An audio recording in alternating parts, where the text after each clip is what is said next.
Dans la première vidéo, nous vous avons présenté des éléments théoriques concernant le réchauffement climatique, les émissions de gaz à effet de serre et les objectifs à atteindre pour réduire notre empreinte carbone et ainsi limiter le réchauffement climatique.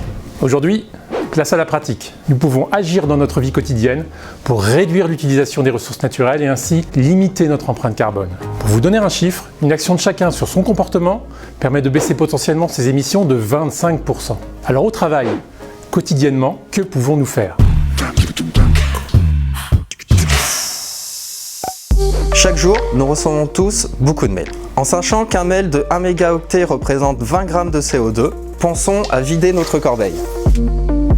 Avant la mise en place de la dématérialisation, nous imprimions les factures, bons de commande ou encore bons de livraison en 3 exemplaires. Aujourd'hui, plus d'impression, le process est moins lourd et plus respectueux de l'environnement. Surtout quand on sait que 1 kg de papier consomme 2 kg de bois et jusqu'à 60 litres d'eau.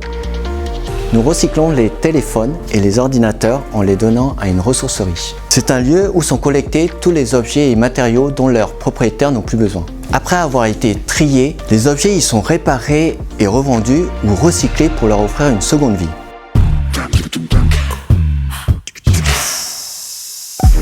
Chaque tonne de papier recyclé peut éviter l'utilisation de 17 arbres, 4000 kW d'énergie et 26 500 litres d'eau. L'installation de bacs de collecte dans tous les bureaux, au même titre que le processus de tri des déchets dans les ateliers, est une démarche quotidienne que nous devons adopter tous ensemble. Saviez-vous que l'estimation de vie d'une bouteille en plastique est de 450 ans à l'infini ? En France, chaque jour, 25 millions de bouteilles en plastique partent à la poubelle et seulement 49% d'entre elles sont recyclées. La gourde, c'est le moyen simple de limiter ce gaspillage. Elle remplace les bouteilles en plastique chez soi lorsque l'on boit l'eau du robinet. Elle évite l'achat de bouteilles en plastique en extérieur ou encore, elle remplace les gobelets à la machine à café. Alors, pensez à votre gourde.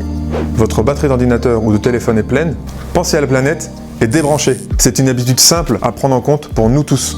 Savez-vous que le chauffage représente 2/3 de la consommation d'énergie ? Le bon réflexe à adopter, pensons à baisser la température et à remettre une petite laine. 1 degré de moins, c'est 7% d'économie d'énergie.